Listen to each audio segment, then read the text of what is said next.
दर्शन पाते श्रमण भगवान महावीर को वंदन नमन। पूज्य गुरुदेव श्री मायाराम जी महाराज, पूज्य गुरुदेव श्री योगी राज जी महाराज, पूज्य गुरुदेव श्री राम कृष्ण जी महाराज, सभी गुरु भगवंतों को वंदन नमन।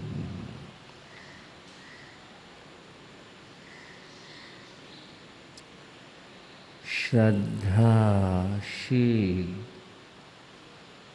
बंधुओं एवं श्रद्धाशील बाहर, अभी आप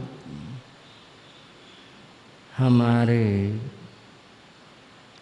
श्री सौरभ मुनि जी से अहंकार की बात सुन रहे थे।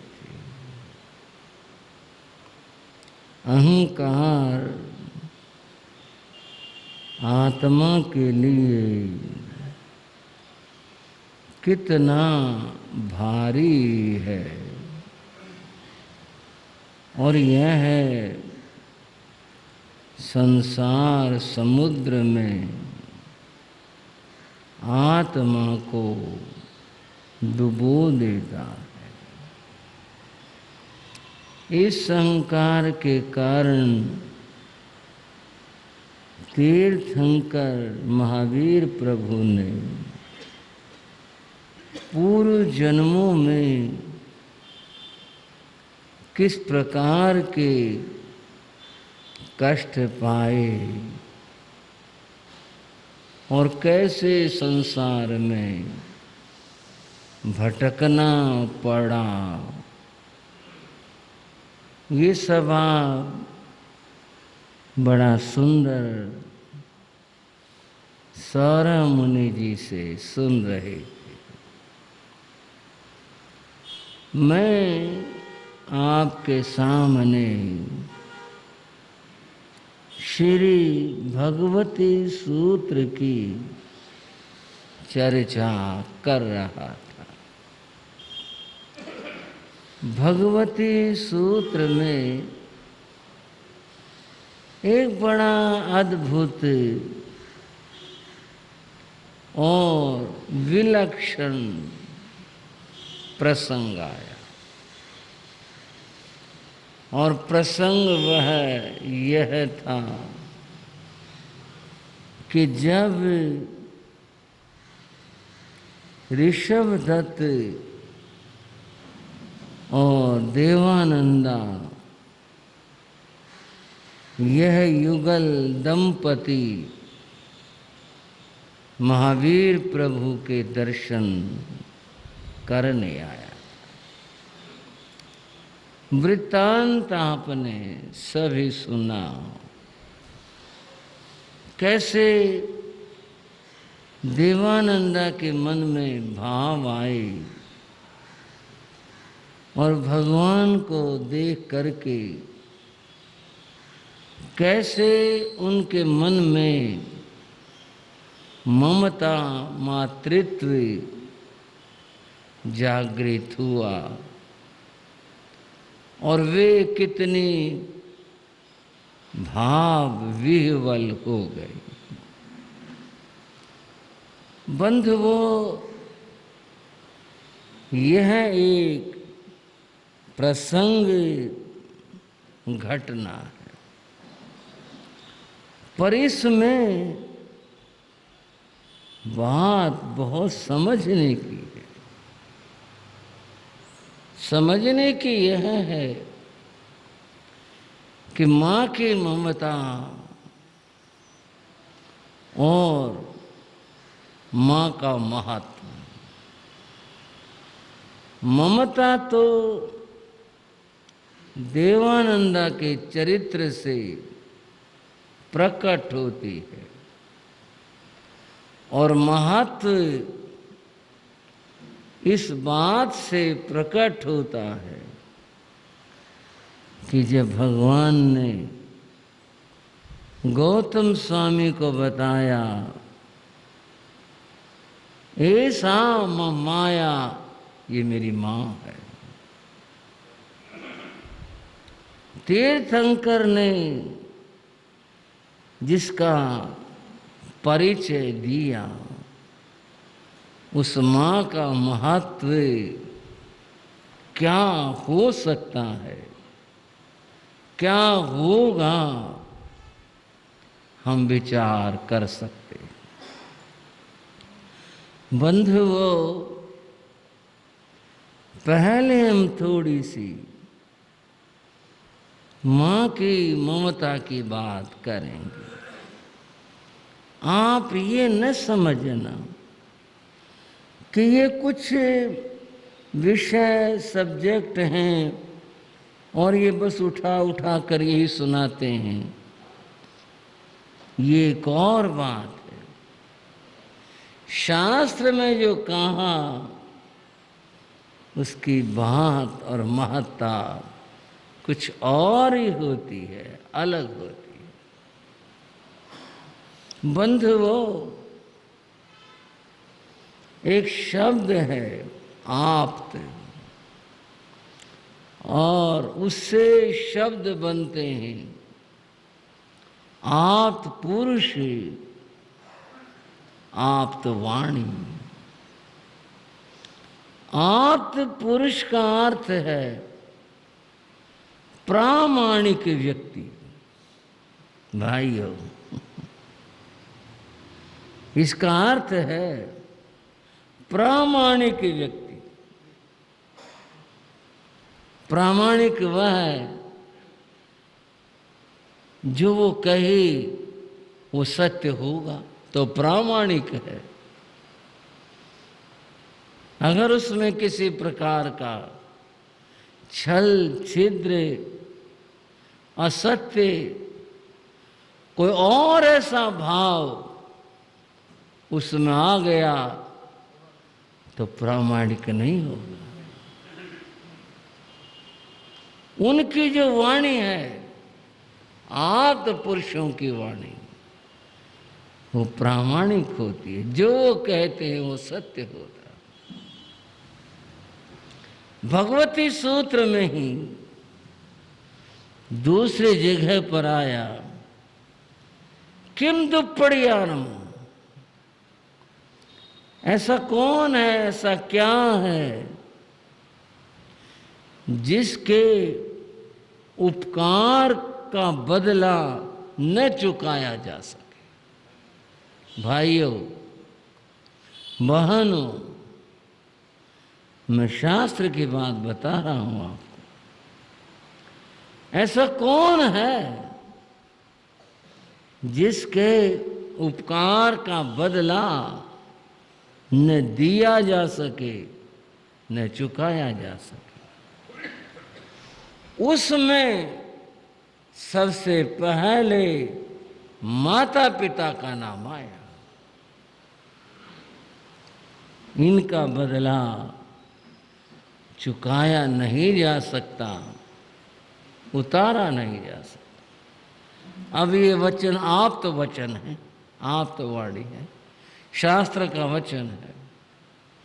हमें समझना चाहिए, श्रद्धा करनी चाहिए। माता पिता का संतान के ऊपर इतना उपकार होता है कि उसका, उस उपकार का बदला चुकाया नहीं जा सकता। यहाँ माता का प्रसंग है जो हम कर रहे हैं। भगवान ने जिसका जिक्र किया उसकी बात कर रहे हैं। आखिर क्या ऐसी बात है? माता की बात मैं थोड़ा समझाने के लिए कह रहा हूँ। मैं माताओं का बहुत आदर करता हूँ। ऐसी क्या बात है माता की, माता शब्द की, जिसके लिए इतना बल दिया जा रहा है और कहा जा रहा है? बंधुओं, महाभारत के अंदर कहा गया, नास्ते मात्रे समा छाया। दुनिया में बहुत तरह की छाया है, वृक्षों की छाया तो है ही है, मकान, छप्पर, सब छाया है। लेकिन महाभारत में कहा, नास्ते मात्रे समा छाया, माँ के समान दूसरी को छाया नहीं होती। ये छाया इस रूप में नहीं है, ये छाया है उसके ममता के रूप में। और ये बात और समझने की है, केवल मात्र मानव की, मनुष्य की बात नहीं, ये तो शब्द ही ऐसा है, माता शब्द, ये पद ही ऐसा है, मातृपद, कि मनुष्य क्या और त्रियंच क्या, सभी जगहों पर इसकी अद्भुत बात है। मैंने गुजराती की एक पुस्तक में पढ़ा, और क्या पढ़ा, बचला बीछण खाए, बीछण डंक न आपती रही। ये एक पंक्ति है जो मुझे याद रही, आगे तो कविता थी। इसका अर्थ है, बीछण कहते हैं बिच्छूनी को, एक बिच्छू, उसका मेरा मादा रूप है बिच्छूनी।